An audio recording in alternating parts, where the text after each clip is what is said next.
언뜻 보면 아내가 남편에게, 남편이 아내에게 행해야 될 어떤 도리, 규범, 또 상호 연관성에 관한 그런 기록이라고 생각할 수가 있습니다. 그런데 사실 그렇지 않습니다. 오늘 본문 말씀이 주는 최종 결론이 32절입니다. 이 비밀이 크도다. 나는 그리스도와 교회에 대하여 말하노라 그랬습니다. 그러니까 지금까지 에베소서 5장 특별히 1절부터 계속 논의해 왔던 그 성경의 말씀의 내용들이 최종 결론이 그리스도와 교회에 대하여 말씀하시는 것이 목적, 그게 포인트 메시지라는 거죠. 비밀이 크다 그랬습니다. 현대인의 성경은 그 비밀이라는 그 단어를 깊은 뜻으로 번역을 해놨습니다. 이와 같이 깊은 뜻이 있습니다. 그리스도와 교회에 관한 깊은 뜻이 있다는 거죠. 다시 말하면 사람의 생각과 판단과 논리로 합리적인 생각으로 그리스도와 교회를 절대 이해할 수 없다는 뜻입니다. 그래서 비밀이 크다는 거죠. 깊은 뜻이 있다는 거죠.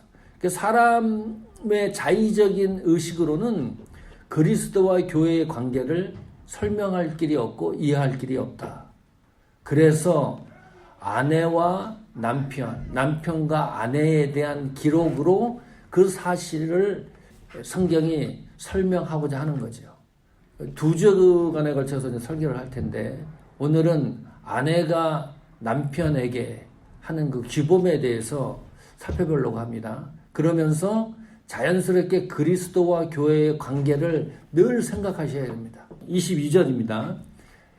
같이 한번 읽어보겠습니다. 다시. 아내들이여 자기 남편에게 복종하기를 주께 하듯 하라. 아내들이 남편에게 해야 될 도리의 규범이 복종입니다. 이 성경이 남자들한테는 길을 세워주는 성경입니다. 사실은. 복종하라 그랬으니까. 성경 말씀 그대로. 남편에게 복종하기를 게다가 주께 하라고 했으니까 얼마나 기가 살겠어요. 그런데 요즘 세상에 자기 아내한테 복종하라 그러면 이혼 당할 확률이 굉장히 많아요. 불편한 성경이에요. 남편들한테는 신나는 거지만 여성들, 아내들한테는 유쾌하지 않은 성경이다. 남편 입장에서 그런 거예요. 자, 성경에 복종하라 그랬으니까 내가 당신한테 무슨 행동을 하든 무슨 말을 하든 잔소리하지 마라. 대꾸하지 마라. 내가 지시하고 시키는 대로 그대로 따라라. 배고파다 그러면 밥상 차려 그러면 밥을 차려와야 되고 어쨌든 오늘 성경이 복종하라 그랬으니까 남편의 말에 뭐든 말해. 대꾸하지 말고 어떤 잔소리 변명도 하지 말고 그대로 하라. 그 남편 입장입니다. 그런데 아내 입장에서는 그 말씀이 저렇게 기록됐다 그러더라도 남편을 복종하고 순종할 건덕지가 있어야지 복종하고 순종하지요. 그렇다고 몸이 또 남들보다 건강한 것도 아니고 외모가 이병헌처럼 잘생긴 것도 아니고 목소리가 좋은 것도 아니고 아무 복종하고 순종할 이유와 근원이 없기 때문에 너무 제 얘기를 하는 거예요. 제가 그렇다 이거예요. 그러니까 와이프가 나한테 순종하고 복종할 뭐가 없어요. 가만히 보니까. 우리 와이프는 저랑 결혼하고 와서 사실 한 달도 안 돼서 그때부터 일을 하고 지금까지 일을 하고 있으니까. 저 성경을 보면 지금 깝깝한 거죠. 그런데 22절에 나오는 저 말씀은 단독적으로 사용되는 말씀이 아닙니다. 우리가 읽지는 않았는데 21절에 보면 5장 21절에 그런 기록이 있습니다. 그리스도를 경외함으로 피차 복종하라. 그리고 난 다음에 22절의 말씀이 아내들이여 자기 남편에게 복종하기를 죽게 하듯 하라. 그렇게 기록이 되어 있는 거. 그러니까 21절의 말씀과 22절의 말씀을 조합을 해서 이해를 해야 된다는 거죠. 그리고 22절에는 신약 성경이 헬라어로 기록됐잖아요. 헬라어 성경에는 복종하기라는 단어가 빠져 있습니다. 삽입된 거예요. 저 문장을 잘 이해를 시키기 위해서 삽입시켜 놓은 거, 첨가시킨 거거든요. 복종하기라는 저 단어가. 그러면 저 복종하기라는 단어를 빼고 읽으면 아내들이여 자기 남편에게 죽게 하듯 하라, 그런 뜻입니다. 목적어 복종하기를이 빠진 거예요. 헬라어 원문 성경에는. 그런데 들어간 이유는 21절 때문이에요. 21절에 그랬죠. 그리스도를 경외함으로 피차 복종하라. 서로 복종하라는 거거든요. 다시 말하면 그 에베소서 5장이 굉장히 유명한 성경이죠. 뭐 세월을 아껴라, 감사하라, 새 사람으로 우리가 신앙생활하는데 어떤 규범과 도리와 그런 것들을 성경이 기록해 놓고 그 다음에 결론적으로 21절에 그리스도를 경외함으로 피차 복종하라. 이 말은 신앙인들에게 하나님이 원하시는 많은 뜻과 계획과 목적들이 있는데 그것이 잘 이루어지려고 한다 그러면 어떻게 해야 되느냐? 서로 피차 순종 복종하는 자세가 있어야 된다는 뜻입니다. 그런 말이거든요. 그러니까 자 여기 보십시오. 복종하라는 것이 22절에 나오는 피차 복종하라는 그 의미는 아내와 남편에게만 한정된 게 아니거든요. 그러니까 모든 그리스도인들이 그렇게 하라는 거예요. 그래서 경외함으로 피차 복종하라 그랬으니까요. 한정된 게 아니기 때문에 자연스럽게 복종하기를 이라는 저 단어가 삽입되는 것이 더 이해하기가 쉽습니다.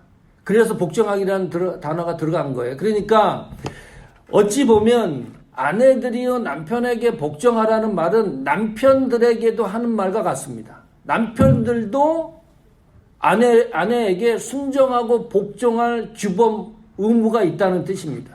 그런 관계여야지만이 하나님의 목적과 경륜과 뜻을 잘 성취시킨다는 거죠. 로마서에 그런 말 하죠. 하나님 뜻대로 부르심을 입은 사람들은 합력하여 선을 이룬다. 그 말이에요. 합력해서 선을 이룬다. 그 합력이라는 것이 어떤 방법으로? 각자 존중해주는 방법으로 하나님에게 순종하고 복종하는 그런 마음의 자세로 협력하고 모든 관계가 예수 믿는 사람들이 그렇게 돼야지 하나님의 목적과 뜻이 성취된다는 거죠. 자, 방법은 뭔가요? 복종의 방법이 22절입니다. 복종의 방법은, 순종의 방법은 죽게 하듯입니다. 그리고 아까 21절 그리스도를 경외함으로입니다. 이것이 순종의 방법입니다. 죽게 하듯 하라.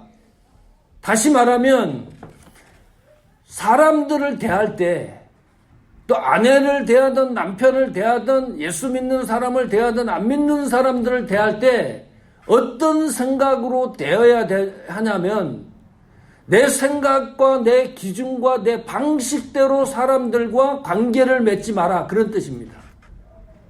죽게 하듯 하라, 하나님을 경외하듯이 순종하고 복종하라 그랬으니까요. 이게 원칙이니까 단순하게 이해할 수 없는 말씀입니다. 이 복종이라는 말이요, 이런 뜻입니다.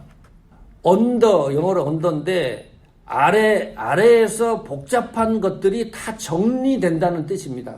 그 원어의 뜻이, 이 복종이라는 것이 정리되고 정렬되고 이것이 아주 규모에 맞게 잘 모든 것들이 잘 정리되는 상황, 그것이 복종이라는 뜻입니다. 그리스도 아래에서 일어나는 일, 그런 뜻이죠. 이 복종이라는 개념이 그리스도 바깥에서 일어나는 게 아니고 그리스도 아래, 그리스도 안에서 일어나는 것이 순종과 복종이라는 뜻입니다. 이것이 잘 안 되면 어떤 현상이 일어나나요? 예. 다른 말로 하면 낮아지는 거예요. 낮아지지 않으면 절대로 아내를 또 남편을 다른 사람들을 내 생각과 내 방식대로 대할 수밖에 없습니다.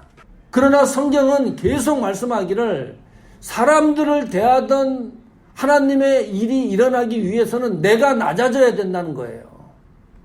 하나님 아래서. 그 말씀의 혜택을 보는 사람이 저예요. 이 너무 큰 은혜예요, 사실은 어찌 보면. 그리스도 아래서 나를 존중해지기 때문에, 그러니까 옛날 사람들이 나이 들면 어떻게 사세요? 아직도 사랑하세요? 물어보면 사랑은 무슨 정으로 살지 그래요. 예수 믿는 사람들은 그렇게 말하면 안 돼. 정으로 사는 게 아니에요. 우리는 그리스도 아래서 사는 거예요. 그러니까 지금까지 견디면서 사는 겁니다. 그 그리스도 아래서 산다는 것이 엄청난 은혜고 그 말씀에 저희들이 또 위로를 받는 거죠. 그러면 복종해야 될 이유가 뭐죠? 23절입니다.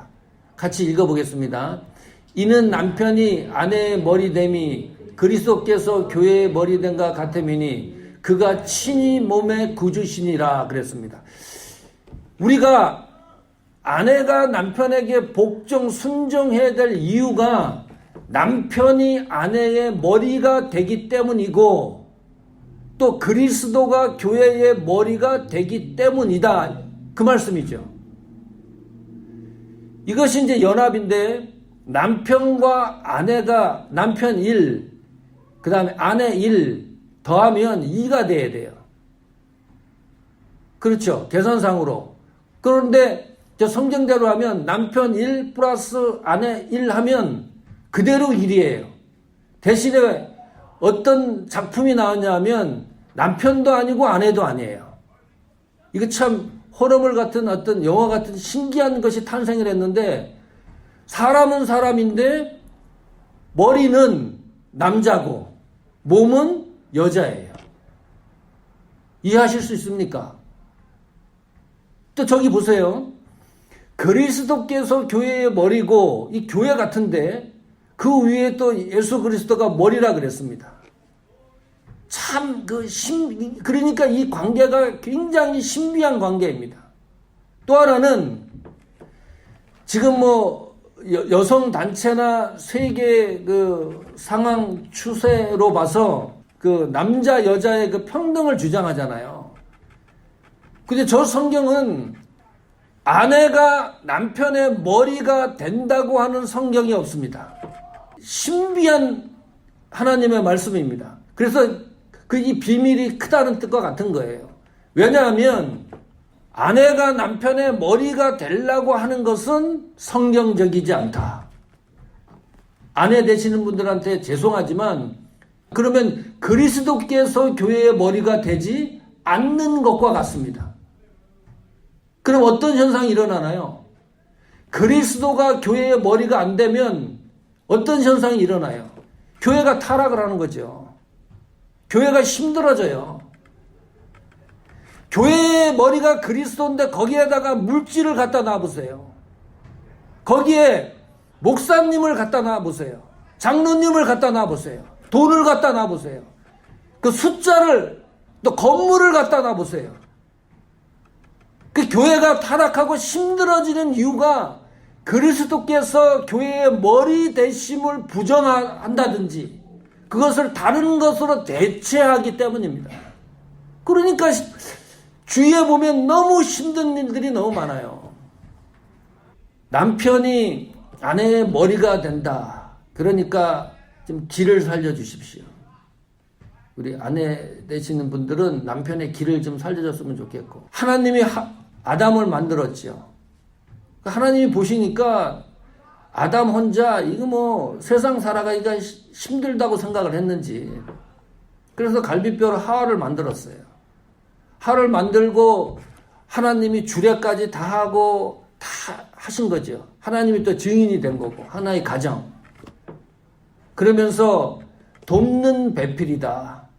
이 말씀을 하세요. 창세기에. 아내는 남편을 돕는 사람입니다.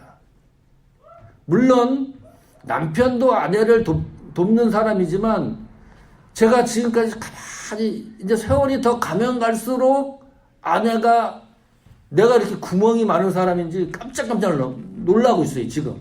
어떻게 하나님이 정확하게 내 남편의, 나의 상황을 너무너무 잘 알고 아내, 돕는 배필을 허락하셨는지. 그게 창조의 원리잖아요. 창조 질서의 원리이고. 오늘 우리는 이 짤막한 시간에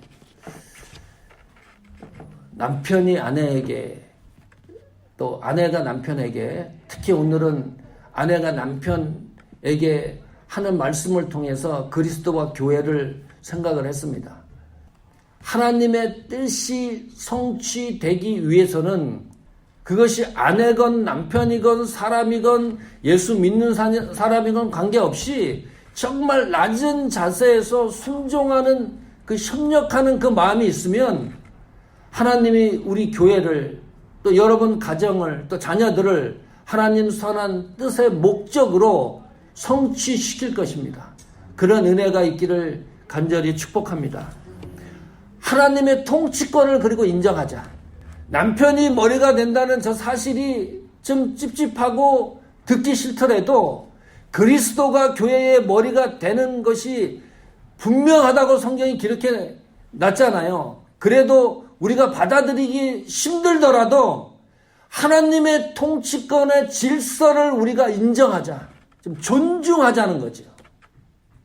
제발 좀 존중을 하자. 그래서 여기 그 33절에 보시면 이렇게 나오죠. 그러나 너희도 각각 자기의 아내를 사랑하기를 자기같이 하고 아내도 그 남편을 경외하라 그랬습니다.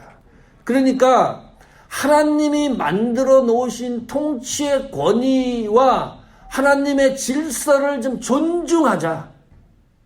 하나님의 권위와 하나님이 계획하시고 목장하시는 그 말씀에 따라서 우리가 존중하면 반드시 하나님이 그 가정과 그 자녀들과 교회를 통해서 하나님이 하시고자 하시는 목적과 결과를 하나님은 반드시 성취시킬 것이라는 약속이 오늘 말씀입니다.